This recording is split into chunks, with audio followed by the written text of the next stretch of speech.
Soldiers, the valley awaits. We cross the river at dawn. Soldiers of Rome, the enemy awaits in the mountains beyond!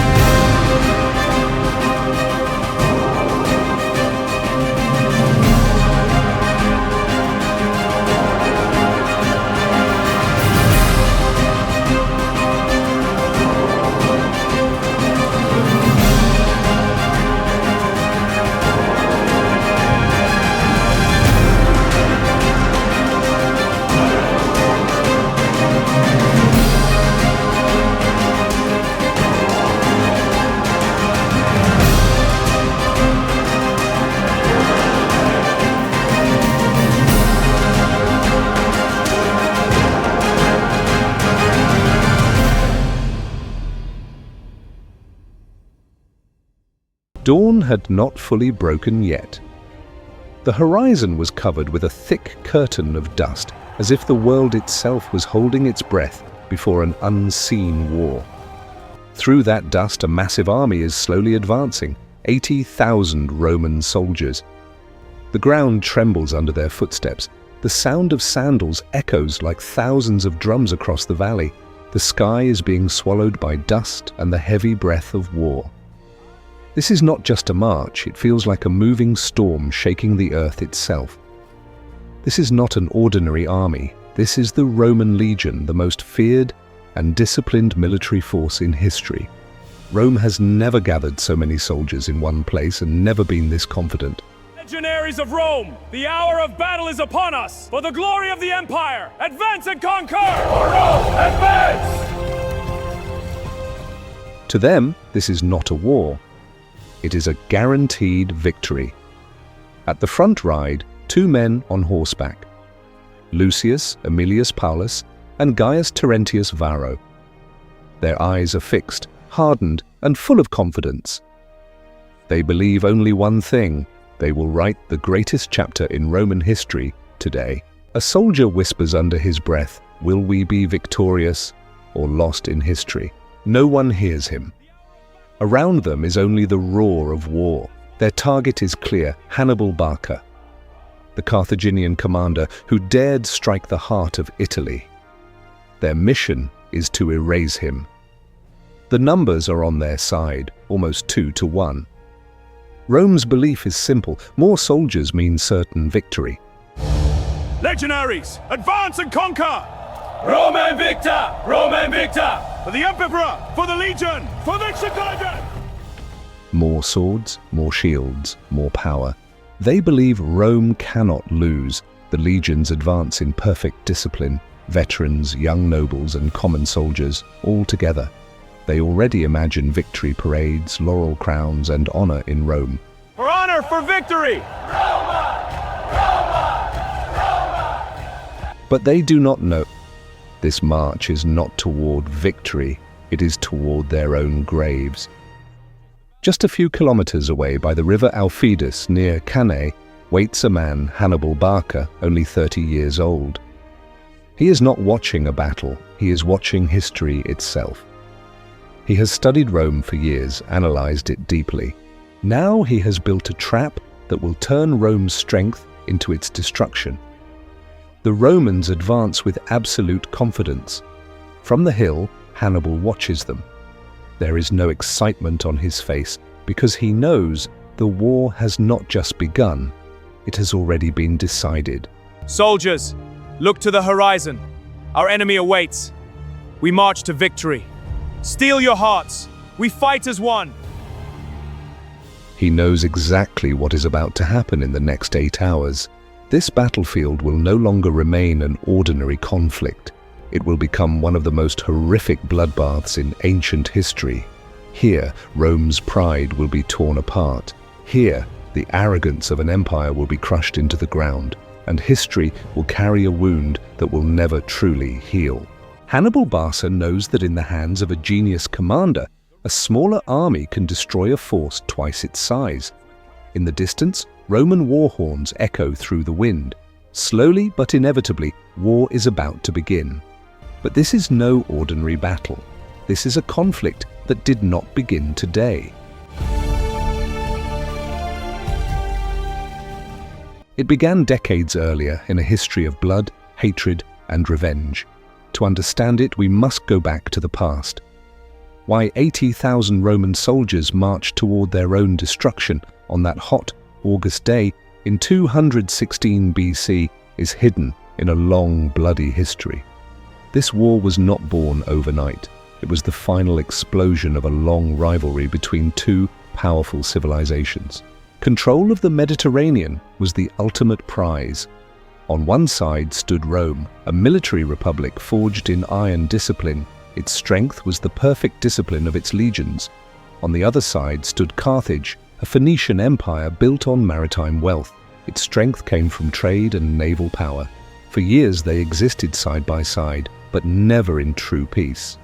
Each was growing, each was becoming stronger, and each saw the others rise as a threat. Peace was only temporary. That waiting ended over Sicily. Fresh spices from the east, best prices. All's ready, push off. Clear the way for the cargo. An island so strategically important that it ignited the fire.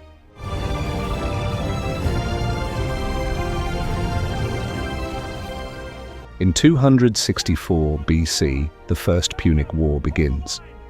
A brutal 23-year conflict erupts. It was a war of destruction on land and sea. In the end, Rome emerged victorious. Carthage is not only defeated, Sicily, Corsica, and Sardinia are taken from them. For the glory of the Empire! For Rome! But victory has a cost. Rome forces Carthage into crushing financial reparations. It was humiliation designed to break a nation's spirit. Carthage bows its head and accepts the treaty. But there was one man who never forgave. His name was Hamilcar Barca. He fought bravely in the First Punic War. After defeat, only revenge burned inside him. He had a young son, 9-year-old Hannibal. One day, he brought him before an altar. According to legend, he made him swear before the gods he would never be a friend of Rome. My son, this fire honors our ancestors. Will the gods be pleased, Father? They will, if we are strong and brave. I will be brave. Good. Watch the flames. That childhood oath becomes his life's greatest purpose: revenge. Hamilcar then moves to Hispania. There, he rebuilds Carthage's power. He conquers tribes. He seizes silver mines. Hold formation! We encamp at dusk! He strengthens the empire once again. His goal remains revenge against Rome. After his death, his son-in-law Hasdrubal continues the mission. But he too is assassinated. The army chooses a new leader unanimously, a 26-year-old young man, Hannibal Barca.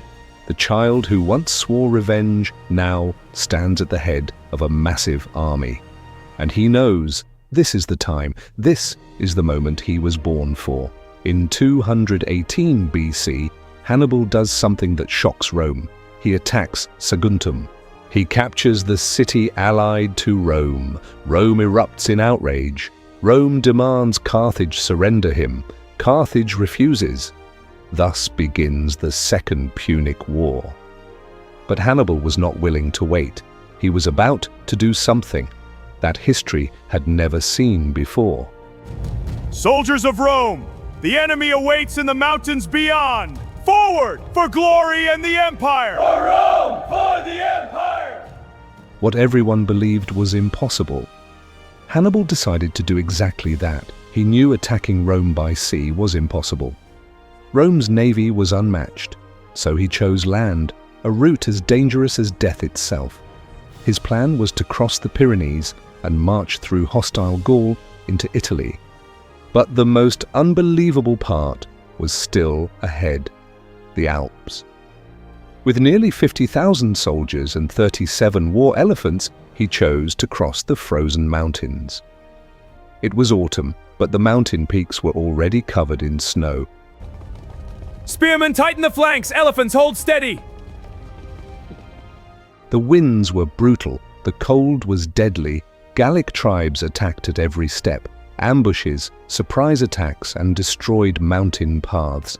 Every meter became a fight for survival. The Alps felt less like a road and more like a massive graveyard. Thousands of soldiers were disappearing on that journey. Some slipped and fell into the abyss. Some froze to death. Others were killed by enemy arrows. Yet Hannibal never stopped. He kept moving forward, silent and determined, as if an invisible force was pulling him forward. Eventually, he descended into the plains of northern Italy. But his army was no longer the same. Nearly half of it was gone. Only 20,000 soldiers remained. But even this loss could not stop him. Soldiers of the Empire, the hour of destiny is upon us. Look to the valley. There lies our glory and our fate. Forward for honor and victory! Because he had reached the heart of Italy, at Rome's doorstep. Then came one devastating blow after another. First, the Battle of Trebia. Roman consul Sempronius falls into Hannibal's trap and is crushed. Cold, hunger, and a perfect ambush shattered the Roman legions. Then came Lake Trasimene, one of history's deadliest ambushes. Hannibal set the trap so perfectly, the Romans never realized they had entered a death trap. 15,000 Roman soldiers are wiped out in a single day. Rome trembles in fear.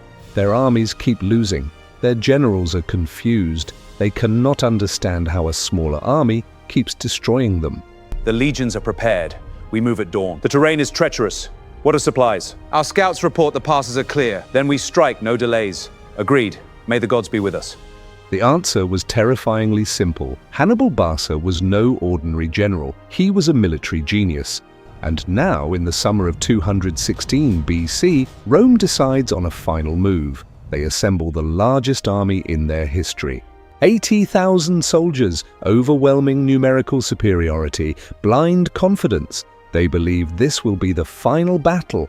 After this, it will all be over. But they didn't know Hannibal was waiting at Cannae. They didn't know he had built a trap no one had ever imagined before. And they didn't know their numbers would soon become their greatest curse. Because great battles are not decided by soldiers alone. They are decided by the minds that command them. At Cannae, the fate of over 100,000 men rests on the decisions of a few commanders who will survive and who will become history. March with courage and victory will be ours! For Rome, for victory! To understand this battle, you must understand these men, because Cannae was not just a clash of armies. It was a war of minds, a war of philosophies, and the ultimate battle between arrogance and genius. Rome placed its fate in the hands of two consuls, who were complete opposites. Lucius Aemilius Paulus, a cautious and experienced commander. He knows how dangerous Hannibal is. He has studied Rome's previous defeats. To him, war means patience and timing. He believes patience saves lives, but he is not alone. Opposite him stands Gaius Terentius Varro. Legions here and here, cavalry on the flanks. And the reserves? Here, no delays. A completely different man. A politically ambitious leader, he rose to power promising quick victory. He believes strength, speed, and attack are everything. To him, 80,000 soldiers mean invincible power. Paulus's caution looks like weakness, and this clash of opposing philosophies will ignite the fire of Cannae. In his eyes, 80,000 Roman soldiers mean unstoppable power, a moving fortress that seems impossible to break. And hidden within that strength lies the deadliest mistake Rome ever created itself. According to Rome's political system, military command could never remain in one man's hands. So the decision was made. Two consuls, Paulus and Varro, would command the army on alternating days. One day, one man would lead, the next day, the other. On the surface, it was a system designed to divide power, so no one could become king alone. But war is never an administrative meeting. War demands only one thing, one clear, unbroken, unwavering decision. And on the fields of Cannae, that division will become Rome's first crack. Pro gloria The tension between the two consuls is already visible. Paulus, calm, cautious, analytical. Varro, aggressive, emotional, confident. One man wants to wait, the other wants to strike immediately, and this conflict does not remain only between them. Officers, the enemy is here, at the river. Hannibal's forces are vast. We will flank them and crush their advance. Yes, Commander! For Rome! To victory! Slowly, it spreads through the entire army. 80,000 soldiers are no longer one army. They are one massive body trapped between two mines. This is the largest army in Roman history. 8 full legions, infantry formations as hard as steel. Every soldier is trained, experienced, and prepared for death. In their hands is the gladius, a short but deadly sword. The pilum, a weapon designed to strike from distance. Heavy rectangular shields and powerful armor. They know how to move together like a mechanical machine of death. Alongside them stand thousands of Italian allied troops and nearly 4,000 cavalry. But hidden within all this is a weakness. Rome was never truly strong in cavalry warfare. They believed true power belonged to soldiers fighting on foot. And that belief is now blinding them. They fail to understand war is not built on strength alone. It also depends on speed. Yet they continue marching forward with complete confidence. Inside their minds exists only one thought, 80,000 versus 40,000. It is simple mathematics. And mathematics never lies. Meanwhile, on the other side of the battlefield, an unnatural silence waits. One man stands there, as if the entire world has fallen silent around him. Hannibal Barca, only 30 years old. Yet there is such calm in his eyes, as though he is not watching war, he is watching the future. For glory! Charge! You'll not take us! Ha! Fall before me! Never! We stand! Press the attack! His entire life has been preparation for war, training since childhood, leadership since youth. He knows Rome completely. Every victory, every defeat, every piece of their pride. He knows how Rome attacks. From the front, directly, with overwhelming infantry force. And he also knows where their greatest weakness lies. Blind belief. Blind dependence on numbers. And around that weakness, he has built his entire plan. Hannibal's army is not a single people. It is a vast society of war, forged from many nations and cultures. There are experienced African infantry soldiers, men who made war a part of life itself. There are Iberian warriors, fast, aggressive, famous for their deadly falcata swords. There are Gallic warriors, men of enormous strength burning with revenge against Rome. And there are the Numidian riders, the fastest and most agile light cavalry in the world. And there are heavy cavalry units capable of smashing directly through enemy lines. Together they number between 40 and 50,000 soldiers, nearly half the size of Rome's army, but Hannibal does not see that as weakness. Soldiers of the Empire, the hour of our destiny is at hand! With steel and courage we carve our names into history! Forward to victory and eternal glory! He sees it as opportunity because his true strength is not infantry, his true strength is cavalry.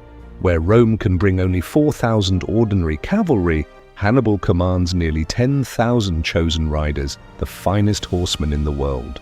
And inside his mind, the entire battle has already been drawn. Quietly, he whispers, "Wars are not won by numbers. Wars are won by striking at the perfect moment." And Cannae is now moving toward that moment. Slowly, silently, and inevitably, dust and sunlight merge into a terrifying haze over the heavy battlefield air. The Roman army advances as Hannibal's plan slowly begins turning into reality. Hannibal shapes the battle not as a clash of strength, but as a perfect hunting trap. Soldiers of the Empire, hear me! Hail the commander! Advance and claim victory! He rearranges his army and places the Gallic and Iberian warriors at the center. Though fire burns in their eyes, they are not Hannibal's finest soldiers, and that is the plan. They are ordered to retreat slowly but never break formation. Hannibal's calm yet terrifying voice echoes through the air. Do not break, only retreat. His voice lowers further. The deeper they advance, the tighter the trap closes. With that command, the first brutal clash erupts at the center of the battlefield. The Roman legions surge forward like a wall of iron, striking their shields in rhythm. The Gallic and Iberian warriors slowly fall back exactly as Hannibal intended. This is not collapse, it is a perfectly controlled retreat. In Roman eyes, only one truth remains. We are winning. But they fail to realize they are marching deeper into a massive trap. An even darker silence grows along both sides of the battlefield. The veteran African infantry stand motionless like iron, waiting for the moment to strike. They are ready, but Hannibal knows the moment has not yet arrived. Hannibal silently surveys the entire battlefield from atop his horse. There is no emotion on his face, only cold calculation and patience. Soldiers! The enemy is before us! Today we fight for glory! We are ready, my lord. Then charge! Let them feel our steel! For victory, charge! He whispers softly. They think this is victory, but this is only the beginning. The Roman army pushes deeper, compressing its own ranks dangerously tight. The pressure becomes so intense that the front soldiers can no longer turn back. Dust, heat, and crushing pressure transform the battlefield into a suffocating hell. At that moment, a silent shadow begins moving along the distant horizon. Hannibal's cavalry slowly turns into position for the final move.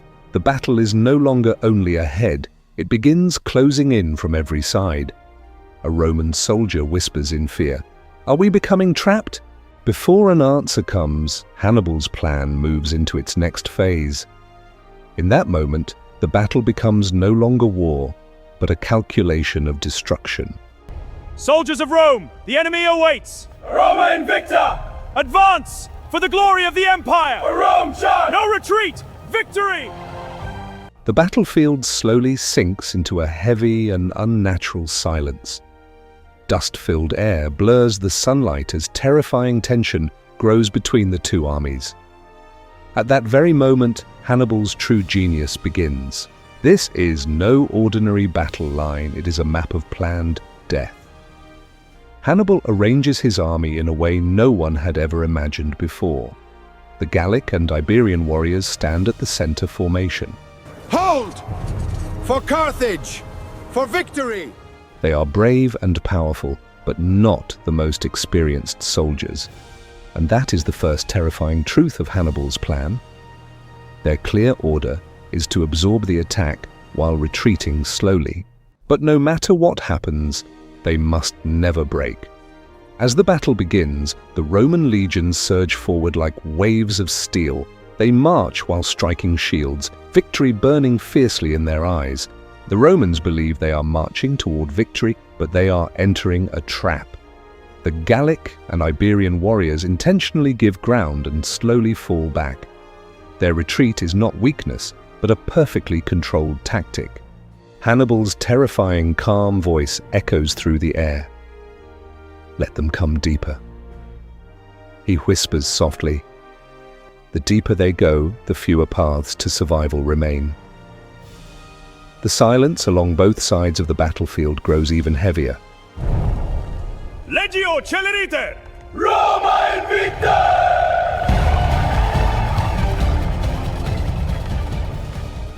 The veteran African infantry stand motionless behind the weakened center. There is no fear in their eyes, only patience and waiting, because they know the real battle has not even begun yet. Shields up! Thrust! Break them, no mercy! On both flanks, the cavalry waits silently for the moment to strike. On the right flank, Hasdrubal's heavy cavalry stands ready in iron armor. On the left flank, the Numidian riders move like restless wind. Everyone is ready, but no one will strike first yet. This is not chaos. It is a perfectly arranged hunt. Hannibal stares forward with cold eyes, calculating the entire battlefield. He whispers softly. Now they walk willingly into the trap. The Romans push deeper and dangerously compress their own lines. Slowly, their final path of retreat begins to disappear. This is the moment when the trap first comes alive and breathes. Dust and sunlight cover the battlefield like a trembling golden curtain. Behind that curtain, history's most perfect encirclement slowly begins to close. And what comes next is no longer war. It is the beginning of destruction.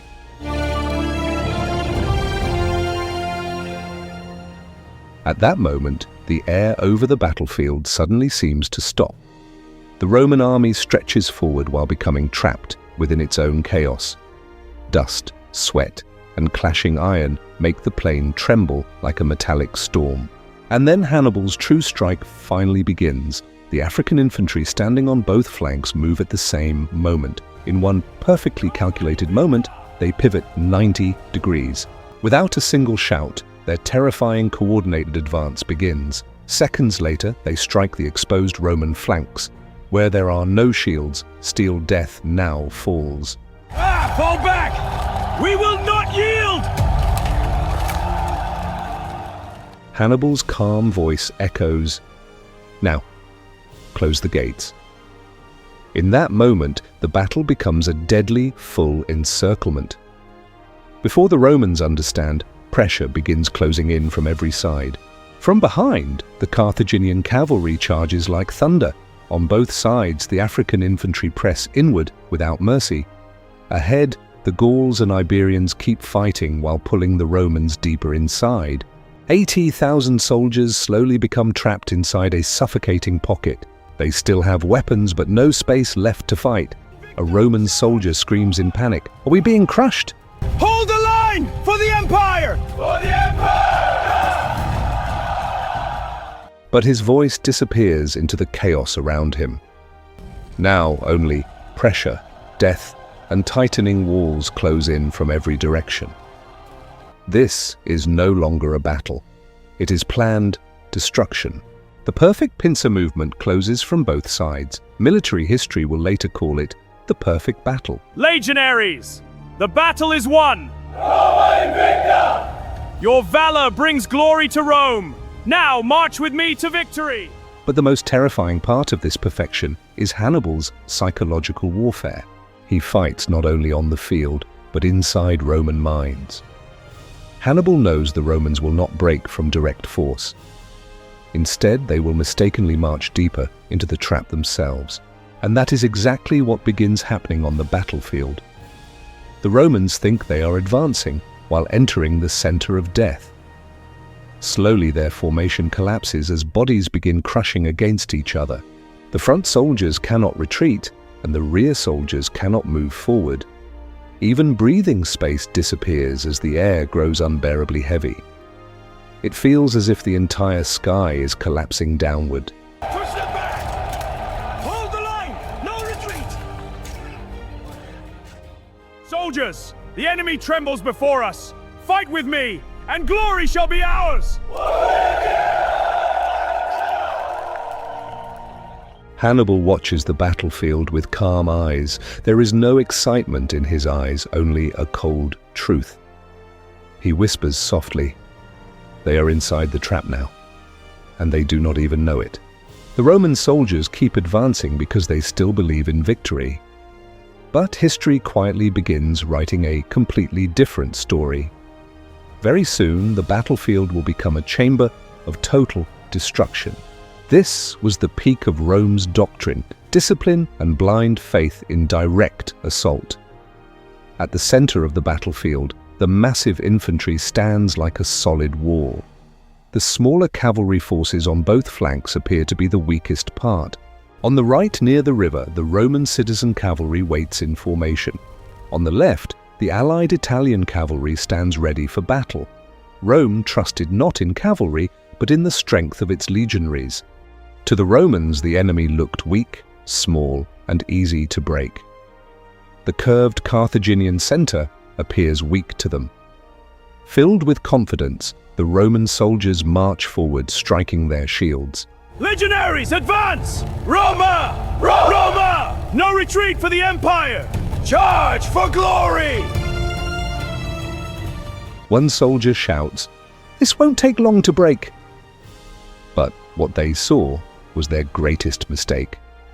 And what they failed to see was the real battle. Hannibal carefully arranges his entire army with perfect precision. The battlefield begins to resemble a calculated map. The Gallic and Iberian warriors stand in the crescent-shaped center. They know their task is not prolonged fighting, but gradual retreat. Maintaining discipline, they must pull the Romans deeper inside. This is not battle, it is bait.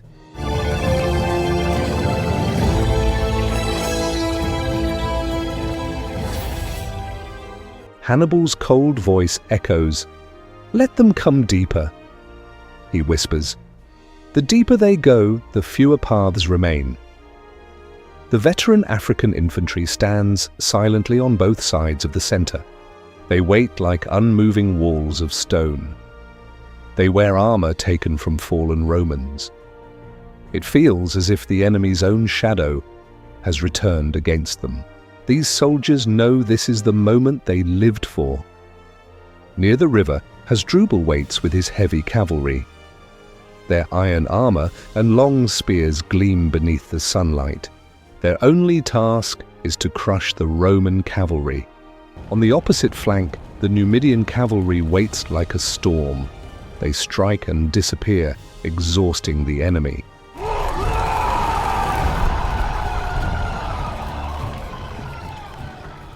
Suddenly, the sound of war horns shakes the sky. As the battle begins, the sky fills with flying death. Slingers, archers, and javelin throwers unleash the first strike. Men fall to the ground as the battlefield fills with dust and screams, but that is only the beginning. Then the true hell begins. Hasdrubal strikes the Roman cavalry like thunder. Push them back! Hold the line! The clash becomes more destruction and chaos than battle. The outnumbered Roman cavalry quickly begins to collapse. Some flee while others fall and never rise again. The Gallic and Hispanic cavalry fight like a living storm. Many dismount and begin fighting hand to hand. Within minutes, the Roman right flank completely collapses, but even after victory, Hasdrubal does not stop. Instead of pursuing, he looks to the sky and remembers the order. The words echo in his mind. No haste, only completion. Forward, warriors! Charge the enemy lines! For victory, charge! Press the attack! Do not falter! Then he turns with his entire cavalry force. Kicking up dust, they ride behind the Carthaginian line toward the other flank. There, the next terrible destruction was waiting. As the dust settles on one side of the battlefield, a terrifying truth emerges. Rome's cavalry has been almost completely destroyed. Across the vast plain, only Carthage now holds dominance. Hannibal silently watches the battlefield and studies the situation. The air grows heavy with horses, screams, and chaos. Yet there is no urgency or fear in Hannibal's eyes. He whispers softly, "Now, it is time to close the trap." Inside, his calm voice hides a terrifying cold certainty. At the center, the Roman infantry continues pushing deeper forward. Soldiers, the enemy charges! Hold the line! Yes, sir! For Rome! Shields up! Brace for impact! Fight! Do not break! 80,000 soldiers slowly become a compressed human sea. Dust, heat, and sweat begin blurring their vision. Yet they continue believing victory is very close. Varro's voice echoes from afar. "Push harder!" That command drives the Roman army one step further ahead. At that moment, the true heartbeat of Hannibal's plan begins. The waiting African soldiers on both flanks move together. Their shields strike together with a metallic sound. A cold command echoes through the air. Now! In one instant, the battlefield map begins to change. What looked like victory to the Romans now begins to tighten around them. The African infantry advances slowly but surely from both sides. At first, the Romans cannot understand what is happening. A legionary whispers in fear, "Are we being surrounded?" Then chaos erupts across the battlefield. Hold the line! Push forward! Charge! No retreat! Fight to the last! Advance! Strike their ranks! Victory or